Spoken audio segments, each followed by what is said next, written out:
جب chips Mrs wicket کے ہاں گھنٹوں خوابوں میں کھویا ہوتا تو ان دنوں کو یاد کرتا تو وہ نیچے اپنے پاؤں کو دیکھتا اور حیرانی سے سوچتا کہ کون سا پاؤں تھا جس نے اتنی اہم خدمت سر انجام دی تھی۔ یہ کہ معمولی وجہ جس سے بہت اہم واقعات رونما ہوئے تھے ایسی چیز تھی جس کی تفصیلات اسے یاد نہیں تھی، لیکن اس نے گیبل کے شاندار پہاڑ تب سے وہ لیک ڈسٹرکٹ کبھی نہیں گیا، اور سکریز کے نیچے واسٹ واٹر کے گہرے خاکستری رنگ کی گہرائیوں کو دوبارہ ذہن میں دیکھتا۔ وہ موسلا دھار بارش کے بعد دھلی ہوئی فضا کی مہک کو دوبارہ سونگھ سکتا تھا، اور درے کے پار سٹائی ہیڈ کی طرف جاتے ہوئے طویل تنگ راستے پر دوبارہ ذہنی طور پر جا سکتا تھا۔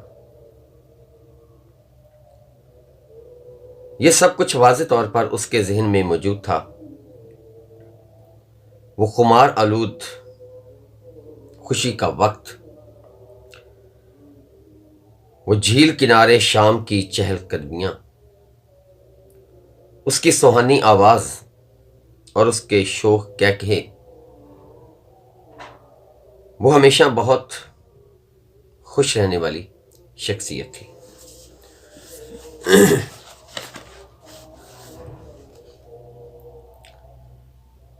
وہ دونوں بہت پر اشتیاق رہتے تھے، اکٹھے مستقبل کی منصوبہ بندی کرتے تھے، لیکن وہ اس بارے میں قدرے سنجیدہ رہتا تھا، بلکہ تھوڑا سا خوف زدہ تھا۔ بلا شبہ بروک فیلڈ میں اس کی آمد بالکل ٹھیک ہو گئی۔ ہاسٹل کے دوسرے انچارج بھی شادی شدہ تھے۔ اس نے اسے بتایا کہ اسے لڑکے پسند ہیں اور ان کے درمیان رہنے سے لطف اندوز ہوگی۔ اور چپس، میں آپ سے بہت خوش ہوں۔ جو کچھ آپ ہیں، مجھے خدشہ تھا کہ آپ کوئی وکیل یا اسٹاک بروکر، دندان ساز، یا پھر ایک ایسے شخص ہو جس کا مانچسٹر میں کپاس کا بہت بڑا بزنس ہے۔ میرا مطلب ہے، جب میں آپ سے پہلی دفعہ ملی تھی، اسکول میں پڑھانا کتنا مختلف ہے اور کتنا اہم ہے۔ کیا آپ نہیں سمجھتے؟ ان پر اثر انداز ہونا جو جوان ہو رہے ہیں اور دنیا کے لیے اہمیت رکھتے ہیں۔ چپس نے کہا، اس نے اس متعلق اس انداز میں کبھی نہیں سوچا، یا کم از کم اکثر نہیں۔ اس نے اپنی پوری کوشش کی تھی، اور یہی سب کچھ ہے جو کوئی شخص اپنے کام سے متعلق کر سکتا ہے۔ جی ہاں، بلا شبہ چپس، اس طرح کی سادہ گفتگو کرنے کی وجہ سے میں آپ سے محبت کرتی ہوں۔ ایک اور صبح، ہیرے کی طرح شفاف، ایک اور یاد جب وہ اس کی طرف متوجہ ہوا۔ کسی نہ کسی وجہ سے خود کو اور اپنی تمام کامیابیوں کو کم تر سمجھنے کی شدید خواہش نے اسے اذیت کا شکار کر رکھا تھا۔ اسے اپنی محض اوسط درجے کی سند نظم و ضبط میں کبھی کبھار پیش آنے والی اپنی مشکلات، اس یقین کے بارے میں کہ وہ کبھی ترقی حاصل نہیں کر پائے گا۔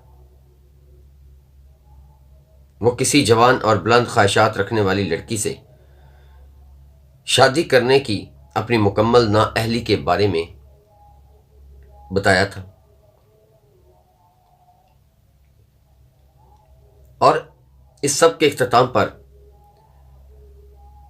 وہ جواب میں ہنس پڑی تھی۔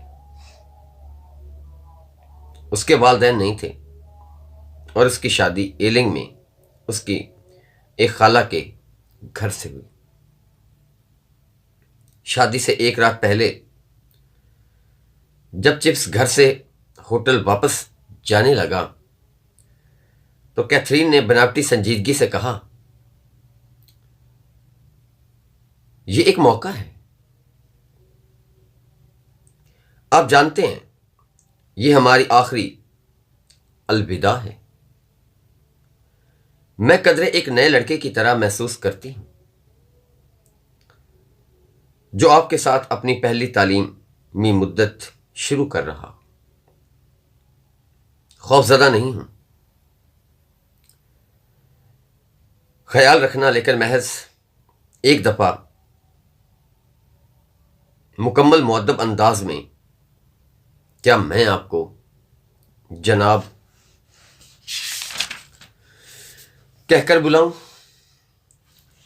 یا پھر مسٹر چپس؟ کہنا درست ہوگا مسٹر چپس، میرا خیال ہے تو پھر الوداع۔ الوداع مسٹر چپس۔ دو پہیوں والی ایک گھوڑا گاڑی سڑک پر ٹپ ٹپ کرتی جا رہی تھی۔ زردی مائل سبز گیس کے لیمپ گلے فٹ پاتھ پر جھلملا رہے تھے۔ اخبار فروش لڑکے جنوبی افریقہ کے بارے میں کچھ اور شرلاک ہومزان بیکر اسٹریٹ کے بارے میں چلا رہے تھے۔ الوداع مسٹر چپس۔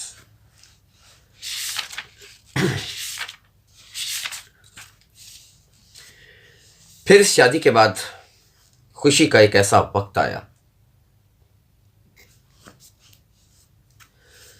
جب چپس بہت عرصہ بعد اسے یاد کرتا تو اب مشکل ہی یقین کر پاتا کہ ایسا پہلے کبھی ہو چکا ہے، یا اس وقت سے دنیا میں کہیں ہوا تھا، چونکہ اس کی شادی ایک خوشگل کامیابی تھی۔ کیتھرین نے بروک فیلڈ کو فتح کر لیا جیسا کہ اس نے چپس کو فتح کر لیا تھا۔ وہ لڑکوں اور سازہ دونوں میں یکساں طور پر بہت زیادہ مقبول تھی، حتیٰ کہ سازہ کی بیویاں جو شروع میں اتنی جوان اور خوبصورت لڑکی سے حسد کرنے پر راغب تھیں، وہ زیادہ دیر تک ان کی دلکشیوں کے آگے مزاحم نہ ہو سکیں۔ لیکن ان سب میں سب سے زیادہ اہم چیز وہ تبدیلی تھی جو وہ چپس میں لے کر آئی تھی۔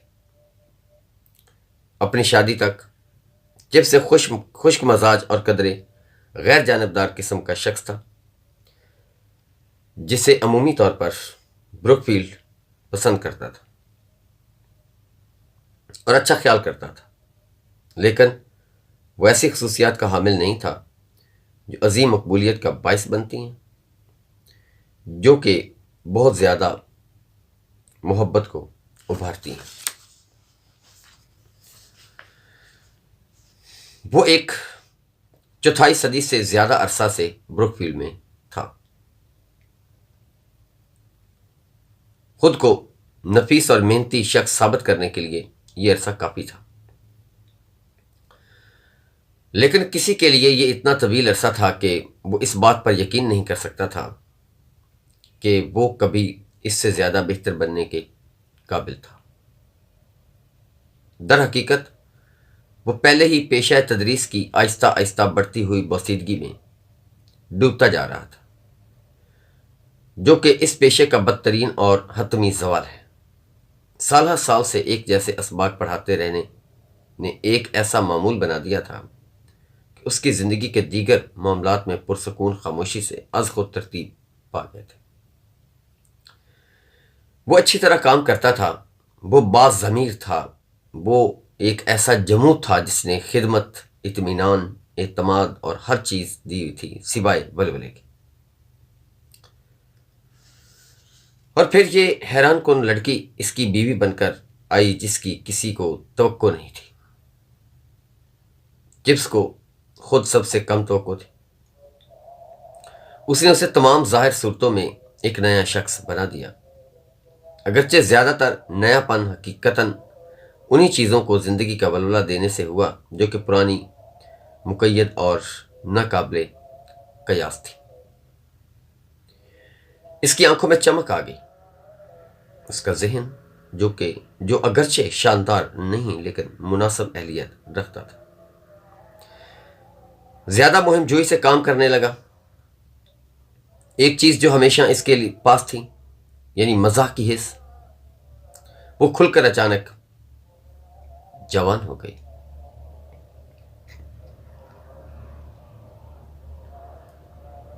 جسے اس کی بڑھتی ہوئی عمر نے پختگی دے دی تھی۔ وہ زیادہ وقت محسوس کرنے لگا، زیادہ قوت محسوس کرنے لگا تھا۔ اس کا نظم و ضبط اس حد تک بہتر ہو گیا جہاں وہ ایک لحاظ سے کم سخت ہو گیا اور زیادہ مقبول ہو گیا۔ جب وہ پہلی مرتبہ بروک فیلڈ آیا تھا تو اس کا مقصد تھا کہ اس سے محبت کی جائے، اس کی عزت اور اطاعت کی جائے، لیکن ہر صورت اطاعت کی جائے۔ اطاعت وہ حاصل کر چکا تھا، عزت سے اسے نوازا گیا تھا، لیکن محبت صرف اسے اب ملی تھی۔ لڑکوں کی اچانک محبت ایک ایسے شخص کے لیے جو نرم ہوئے بغیر مہربان تھا، جو انہیں کافی اچھی طرح سے سمجھتا تھا مگر بہت زیادہ نہیں، اور جس کی ذاتی خوشی اسے ان کی خوشی سے منسلک کر دیا تھا۔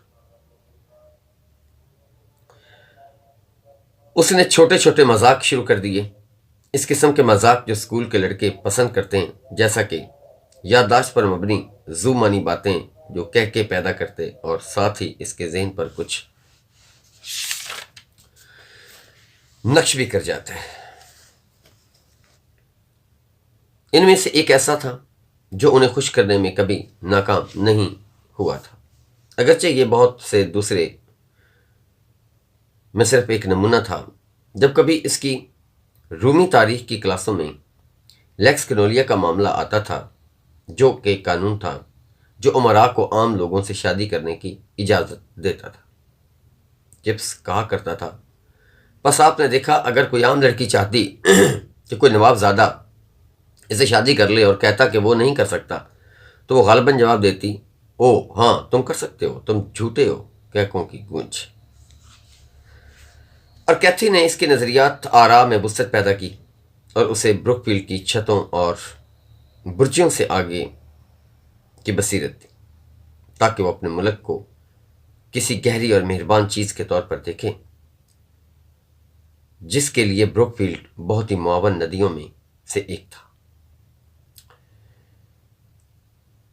وہ اس سے زیادہ تیز ذہن رکھتی تھی اور وہ اس کے خیالات کو رد نہ کر سکا، حتیٰ کہ اگر جب کبھی وہ اس سے متفق نہ ہوتا، مثال کے طور پر اس کی تمام اشتراکی گفت و شنید کے باوجود وہ سیاست میں قدامت پسند نہیں رہا، لیکن حتیٰ کہ جہاں کہیں وہ قبول نہ کرتا وہ انہیں جذب کر لیتا۔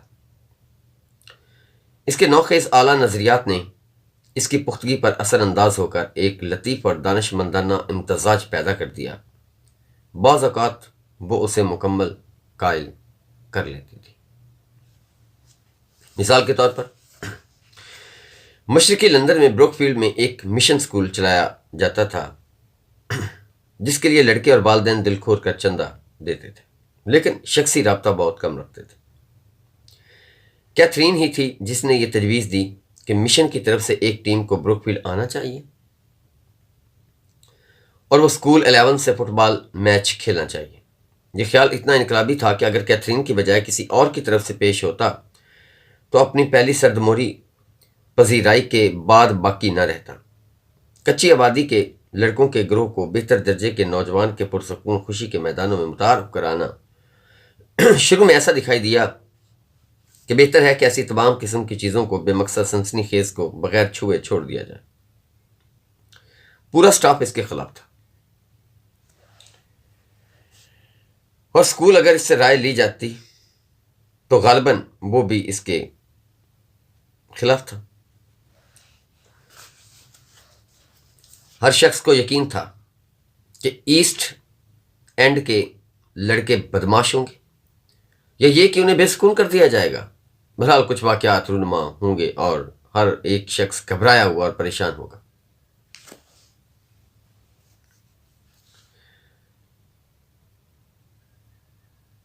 پھر بھی کیتھرین ڈٹی رہی۔ چپس، اس نے کہا، تم جانتے ہو کہ وہ غلطی پر ہیں اور میں درست ہوں۔ میں آگے مستقبل کی طرف دیکھ رہی ہوں اور تم پیچھے ماضی کی طرف دیکھ رہے ہو۔ انگلینڈ ہمیشہ افسران اور دوسرے درجوں میں تقسیم نہیں رہے گا۔ وہ پاپلز لڑکے انگلینڈ کے لیے اتنے ہی اہم ہیں جتنا کہ بروک فیلڈ۔ تمہیں ان کو یہاں لانا ہوگا۔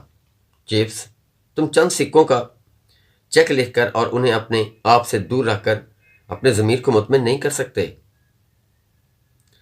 اس کے علاوہ انہیں بھی بروک فیلڈ پر فخر ہے، جیسے کہ تمہیں ہے۔ اب سے کئی سال بعد ہو سکتا ہے کہ اس قسم کے لڑکے یہاں آنا شروع ہو جائے۔ بہرحال ان میں سے چند ایک کیوں نہیں؟ کیوں ہمیشہ نہیں؟ چپس پیارے، یاد رکھو یہ 1897 ہے، 1897 نہیں، جب تم کیمبرج تھے۔ ان دنوں تم نے اپنے نظریات کو خوب اچھی طرح سے ذہن نشین کر لیا، اور نظریات اچھے بھی تھے ان میں زیادہ تر، لیکن ان میں سے صرف چند ایک چپس تبدیلی چاہتے ہیں۔ اس کے لیے قدرے حیرت کی بات تھی کہ اس نے موقف مان لیا، اور وہ اچانک اس تجویز کا پرجوش حمایتی بن گیا، اور یہ تبدیلی اتنی مکمل تھی کہ ارباب اختیار اس سے بے خبر رہے اور انہیں اس خطرناک تجربے کی منظوری دینا پڑی۔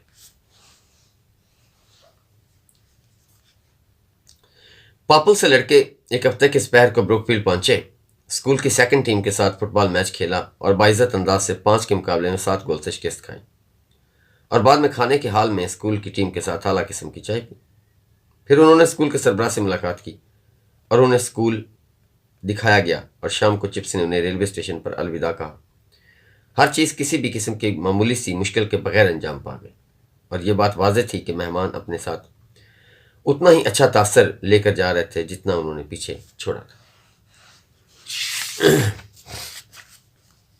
وہ اپنے ساتھ ایک دلکش عورت کی یاد بھی لے گئے جس نے اس سے ملاقات کی اور گفت و شنید بھی کی تھی، کیونکہ ایک دفعہ سالوں بعد جنگ کے دوران ایک پرائیویٹ افسر نے، جو کہ بروک فیلڈ کے قریب ایک بڑے فوجی کیمپ میں قیام پذیر تھا، چپس سے ملاقات کی اور اسے بتایا کہ وہ پہلے دورہ کرنے والی ٹیم کا ایک رکن تھا۔ چپس نے اسے چائے پلائی اور اسے گپ شپ کی،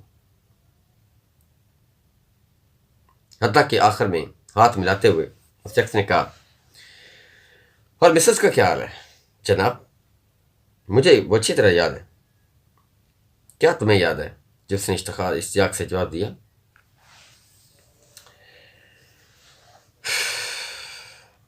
بلکہ میرا خیال ہے کہ ہر کسی کو یاد ہوگی۔ اور چپس نے جواب دیا، وہ یاد نہیں رکھتے، اب جانتے ہیں، کم از کم یہاں نہیں۔ لڑکے آتے ہیں اور چلے جاتے ہیں، ہر وقت نئے چہرے، یادیں دیر تک باقی نہیں رہتی، حتیٰ کہ اساتذہ بھی ہمیشہ کے لیے نہیں ٹھہرتے۔ پچھلے سال سے جب بوڑھا گریبل ریٹائرڈ ہوا ہے، اسکول کا خانسامہ تھا، یہاں اب کوئی شخص نہیں رہا جس نے کبھی میری بیوی کو دیکھا ہو۔ آپ کو معلوم ہونا چاہیے کہ وہ آپ کے دورے کے بعد 1 سال سے بھی کم عرصہ میں وفات پا گئی، 1898 میں۔ مجھے یہ سن کر واقعی افسوس ہوا جناب۔ بہرحال میرے 2 یا 3 دوست ہیں جو اسے کسی بھی چیز کی طرح واضح طور پر یاد رکھتے ہیں۔ اگرچہ ہم نے اسے صرف ایک لمحے دیکھا تھا، جی ہاں، ہم اسے اچھی طرح سے یاد رکھتے ہیں۔ میں بہت خوش ہوں۔ وہ ہم سب کے لیے شاندار دن تھا اور ایک عمدہ کھیل بھی۔ وہ بہترین دنوں میں سے ایک تھا جو میں نے اپنی زندگی میں کبھی دیکھے تھے۔ کاش وہی وقت ہوتا اور یہ موجود وقت نہ ہوتا۔ میں صاف کہتا ہوں، میں کل فرانس جا رہا ہوں۔ تقریباً 1 ماہ بعد جس نے سنا کہ وہ پیشن ڈیل میں مارا گیا تھا۔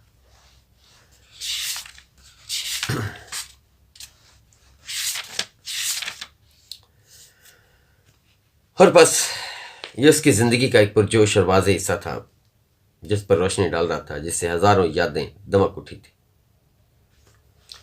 مسز وکٹ کے ہاں شام کا دھندلکا جب حاضری کے لیے اسکول کی گھنٹی بجی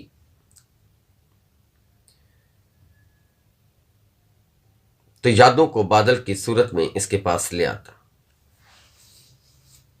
پتھر کی راہداریوں میں تیز تیز چلتی ہوئی کیتھرین جب وہ کسی مضمون کے نمبر لگا رہا ہوتا تو اس کے پاس بیٹھ کر کسی غلطی پر ہنسنا، اسکول کی محفل موسیقی میں موزارٹ کے 3 سازندوں والی دھن میں وائلن بجانا، چمکتے ہوئے بھورے ساز اور اس کی دودھیا بازوں کا پھسلنا۔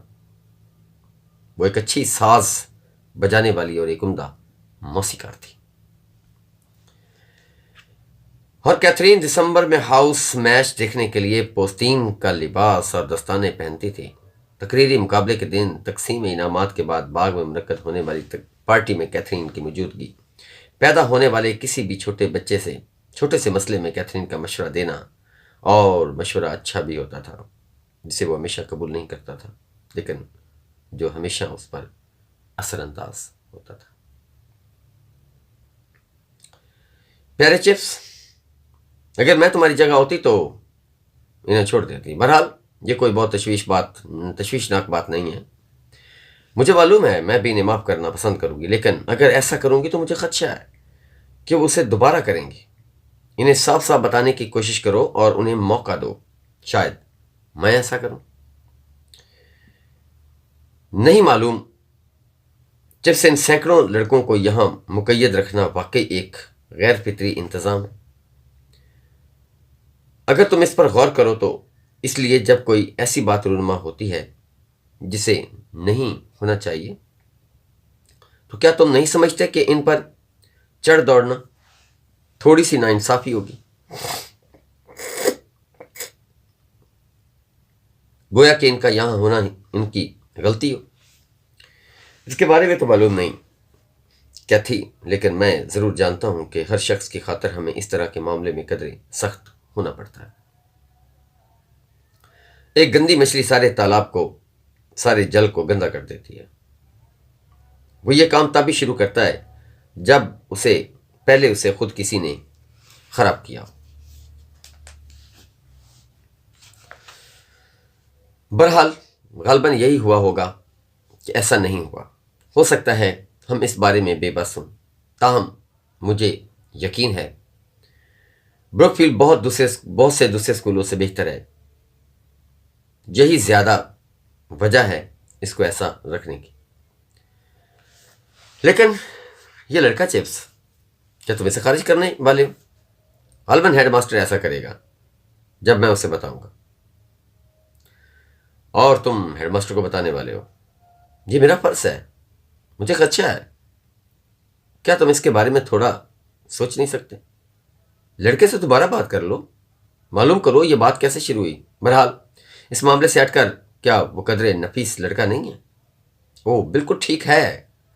پھر چپس پیارے، کیا تم نے نہیں سمجھے کہ اس کا کوئی اور طریقہ ہونا چاہیے؟ اور ایسا ہی تھا۔ تقریباً 10 میں سے 1 مرتبہ وہ ضد ہوتا تھا اور قائل نہیں ہوتا تھا۔ ان غیر معمولی معاملات سے تقریباً نصف معاملات میں وہ بعد میں خواہش کرتا کہ وہ اس کا مشورہ مان لیتا، اور سالوں بعد جب کبھی اسے کسی لڑکے کی یاد کے ساتھ وہ مسئلہ درپیش ہوتا تو وہ نرمی پیدا کرنے والی یادوں کی لہروں کے رحم و کرم پر ہوتا۔ لڑکا وہاں کھڑا ہوتا، اپنی سزا سنائے جانے کا انتظار کر رہا ہوتا اور دیکھتا کہ شاید اگر وہ مشاہدہ کر رہا ہوتا کہ اس کی بھوری آنکھیں روشنی سے چمکنے لگتیں جو اسے بتا دیتی کہ سب ٹھیک ہے، لیکن وہ یہ اندازہ نہ لگا پاتا کہ چپس اس لمحے کسی ایسی چیز کو یاد کر رہا تھا جو کہ اس لڑکے کے پیدا ہونے سے طویل عرصہ قبل رونما ہو چکی تھی۔ یہ کہ چپس سوچ رہا تھا، نوجوان بدماش، میں پھانسی چڑھ جاؤں اگر تمہیں چھوڑ دینے کی میں کوئی وجہ سوچ سکوں، لیکن میں شرط لگاتا ہوں کہ میں ایسا کر چکی ہوتی۔ لیکن اس نے ہمیشہ نرمی برتنے کی وکالت نہیں کی تھی۔ بہت ہی کم موقعوں پر وہ زیادہ سختی اختیار کرنے پر زور دیتی تھی، جبکہ چپس معاف کر دینے کی طرف مائل ہوتا تھا۔ میں اس قسم کے لڑکوں کو پسند نہیں کرتے چپس، وہ اپنے آپ میں بہت خود سر ہے۔ اگر وہ کسی مشکل کا متلاشی ہے تو مجھے یقیناً اسے یہ حاصل کر دینا چاہیے۔ چھوٹے چھوٹے واقعات کا کتنا بڑا حجم تھا، تمام ماضی میں گہرے دفن تھے، مسائل جو کبھی فوری توجہ طلب تھے، دلائل جو کبھی بہت گہرے تھے، چٹکلے جو محض اس لیے مزاحیہ تھے کیونکہ کوئی شخص مزاح کو یاد رکھتا تھا، کیا کوئی جذبہ واقعی اہمیت رکھتا تھا، جبکہ اس کا آخری نشان بھی انسانی یادداشت سے محو ہو جائے۔ اگر ایسے ہی تھا تو جذبات کا اتنا بڑا ہجوم اپنے خاتمے سے پہلے اپنے آخری ٹھکانے کے طور پر اسے چمٹا ہوا تھا۔ اسے ضرور ان پر مہربان ہونا چاہیے، ان کی لمبی نیند سے پہلے انہیں ضرور اپنے ذہن میں محفوظ کر لینا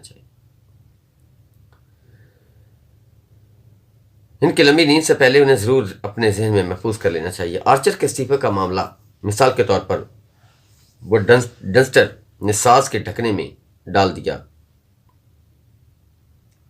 مثال کے طور پر وہ عجیب و غریب معاملہ تھا اور چوہے سے متعلق معاملہ جسے ڈنسٹر نے ساز کے ڈھکنے میں ڈال دیا تھا، جبکہ اوگلبی سازندوں کے ساتھ مشق کر رہا تھا۔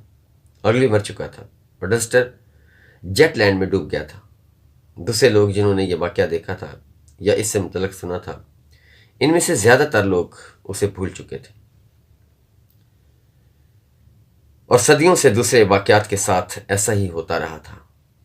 اس نے الزابیتھ کے دور سے اب تک کے ہزارہا لڑکوں کو اچانک تصور میں دیکھا۔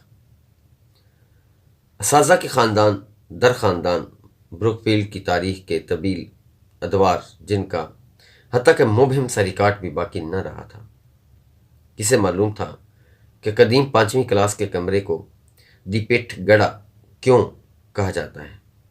غالباً اس کی وجہ یہ تھی کہ جس سے یہ شروع ہوا تب سے یہ گم ہو گئی، لیوی کی گم شدہ کتابوں کی طرح۔ اور بروک فیلڈ میں کیا واقعہ رونما ہوا تھا جب نزدیک ہی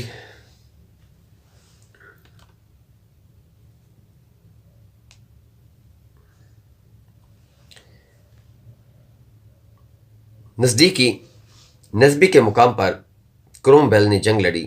1845 کے بہت بڑے خوف کے بارے میں بروک فیلڈ نے کیسے رد عمل ظاہر کیا؟ کیا پورے دن کی چھٹی ہوئی تھی جب واٹر لو کی خبر آئی تھی؟ اور اسی طرح وہ اسی دور کے ابتدائی وقت تک آ پہنچا جسے وہ خود یاد کر سکتا تھا۔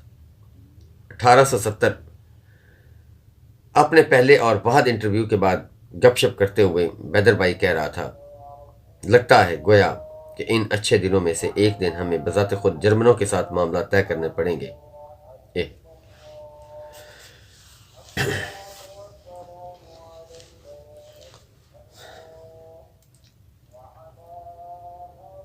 جب چپس کو اس قسم کی باتیں یاد آتی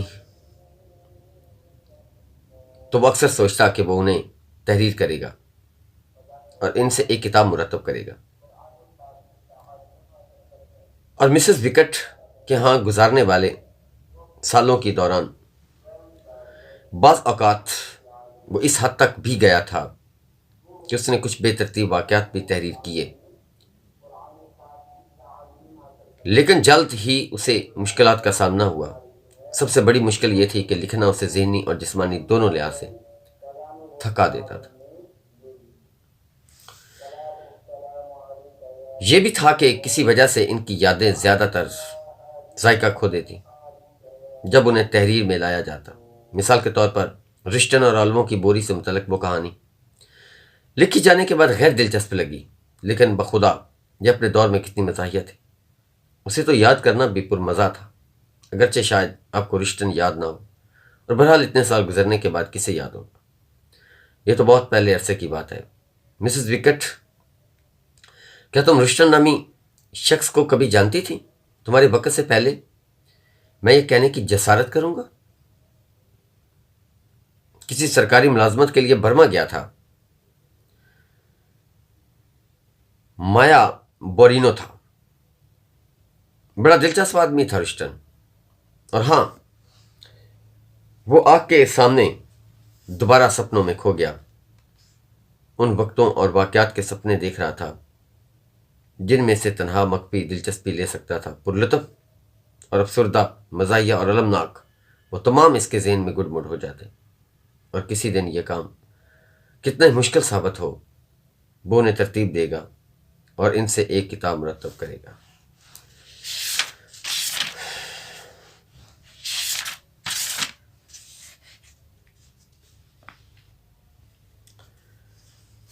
اور 1898 کے موسم بہار کا وہ دن ہمیشہ اس کے ذہن میں رہتا جب وہ بروک فیلڈ کے گاؤں میں سے ایسے گزرا تھا جیسے وہ کوئی دہشت ناک ڈراؤنا خواب دیکھ رہا ہو،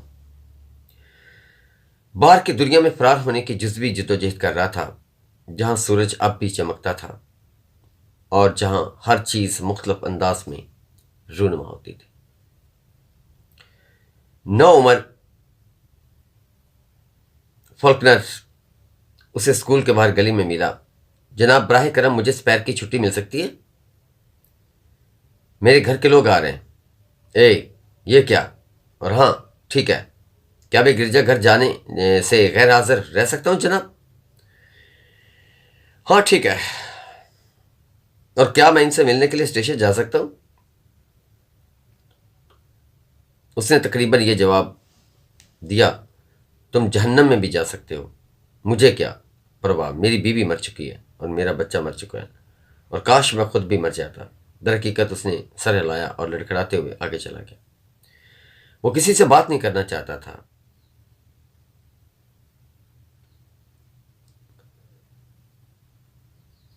اور نہ ہی تعزیتیں وصول کرنا چاہتا تھا۔ دوسروں کے ہمدردانہ الفاظ کا سامنا کرنے سے پہلے اگر ہو سکے تو حالات کا عادی ہونا چاہتا تھا۔ حاضری کے بعد اس نے حسب معمول اپنی چوتھی کلاس لی، انہیں گرامر کے کام کو زبانی یاد کرنے پر لگا دی، خود اپنی ڈیسک کے سامنے مسلسل ایک سرد سکتے کی حالت میں ٹھہرا رہا۔ اچانک کسی نے کہا، براہ کرم جناب، آپ کے لیے بہت سے خطوط ہیں۔ پس وہ وہاں تھے، وہ ان پر کونیوں کے بل جھکا، پس وہاں تھے، اور ان پر اپنی کونیوں کے بل جھکا، وہ وہاں تھے۔ وہ اپنی کونیوں کے بل جھکا تھا، تمام خطوط پر اس کا پتہ درج تھا۔ اس نے ایک ایک کر کے انہیں پھاڑ کر کھولا، لیکن ہر ایک میں خالی کاغذ کے سوا کچھ نہ نکلا تھا۔ اس نے بے خیالی میں سوچا کہ یہ قدرے عجیب بات تھی، لیکن اس نے کوئی تبصرہ نہ کیا۔ اس واقعے نے بمشکل ہی اس کی گہری محویت پر کوئی اثر ڈالا تھا۔ کئی دن بعد جب تک اس نے محسوس کیا کہ اپریل کے مذاق کا ایک حصہ تھا۔ وہ اسی دن مر گئے تھے، ماں اور نوزائیدہ بچہ، 1 اپریل 1898 کو۔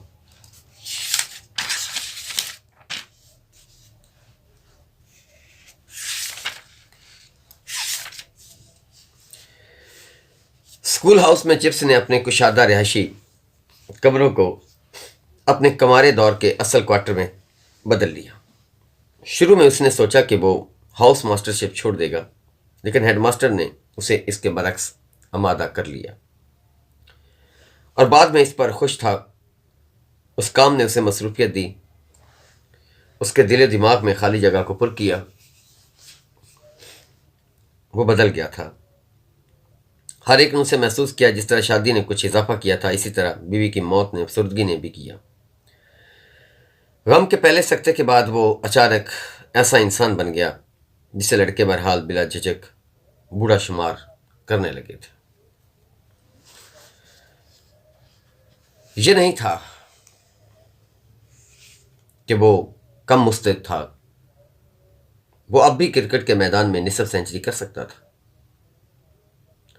دراصل اس کے بال سالوں سے سفید ہو رہے تھے، تاہم یہ پہلی مرتبہ لگتا تھا کہ لوگوں نے اس پر توجہ دی تھی۔ وہ 50 سال کا تھا۔ ایک دفعہ کچھ پرجوش 5 رنز بنانے کے بعد، جن کے بنانے کے دوران انہیں وہ اتنا اچھا کھیلا تھا جتنا اس کی نصف عمر کے کئی لوگ کھیلتے تھے، اس نے ایک لڑکے کو یہ کہتے ہوئے سنا، اس جیسے بوڑھے شخص کے لیے اتنا برا نہیں۔ چپس جب وہ 80 سال کی عمر سے زیادہ تھا، اس واقعے کو دبی دبی ہنسی کے ساتھ بیان کرتا تھا۔ 50 سال کی عمر میں بوڑھا، یہ نیلر تھا جس نے یہ کہا تھا، اور اب نیلر بذات خود 50 سے زیادہ کم نہیں ہو سکتا۔ مجھے حیرانگی ہوگی کہ آیا وہ بھی اب سوچتا ہے کہ 50 سال کوئی ایسی عمر ہے۔ آخری دفعہ میں نے اس کے بارے میں سنا تھا کہ وہ وکالت کر رہا تھا، اور وکیل لمبی عمر پاتے ہیں۔ ہالس بری کو دیکھو، 82 سال کی عمر میں چانسلر، 99 سال کی عمر میں فوت ہوا۔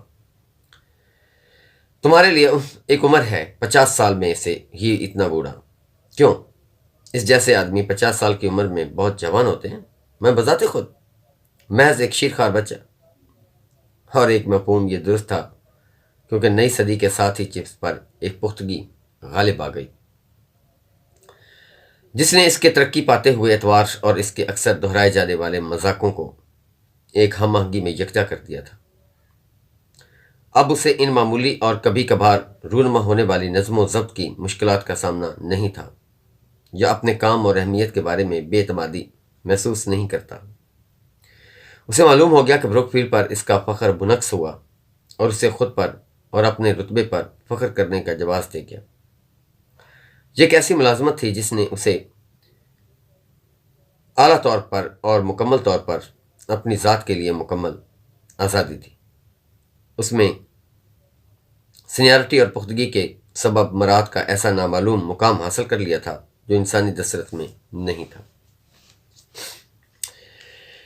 اس نے وہ شائستہ اور عجیب و غریب عادات رکھنے کا حق حاصل کر لیا تھا جن کا اکثر اسکول اساتذہ اور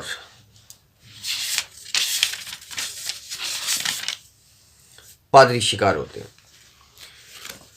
وہ اپنا گاؤن پہنے رکھتا، یہاں تک کہ وہ اتنا پھٹ جاتا کہ اسے سنبھالا نہ جاتا، اور جب وہ بڑے ہال کے زینوں کے پاس حاضری لینے کے لیے لکڑی کے ایک بینچ پر کھڑا ہوتا تو اس کا انداز مذہبی رسم کے لیے عارفانہ سپردگی والا ہوتا۔ وہ اسکول کے فہرست کو تھامے رکھتا۔ یہ کاغذ کی ایک لمبی شیٹ ہوتی تھی جو لپٹی ہوئی لکڑی کے بورڈ پر پڑی ہوتی تھی۔ ہر لڑکا جیسے ہی گزرتا تو اپنا نام بتاتا تاکہ چپس تصدیق کرے اور پھر فہرست پر نشان لگا۔ تصدیق کرنے والی نگاہ پورے اسکول میں نقل کا ایک آسان اور پسندیدہ موضوع تھی۔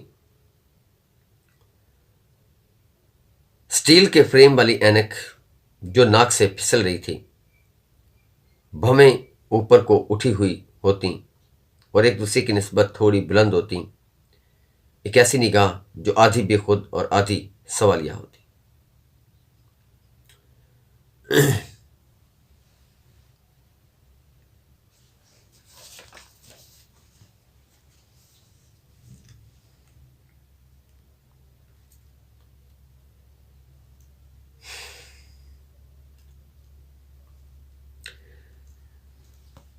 تیز ہوا والے دنوں میں ان کا گاؤن، سفید بال اور اسکول کی فہرست پر شور بے ترتیب کے ساتھ پھڑپھڑاتے، یہ تمام چیزیں سپہر کے کھیلوں اور کلاسوں میں واپسی کے دوران ایک مزاحیہ واقعہ بن جاتی۔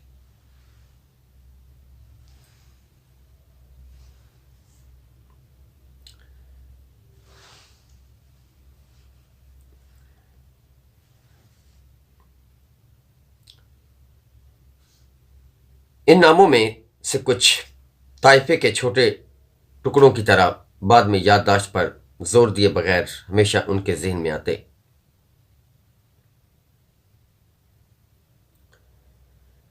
Ainsworth, Atwood, Avonmore, Bangkok, Beggars, Bernard, Bennettwaite, Battersby, Beccles, Bedford, Marshall, Bentley,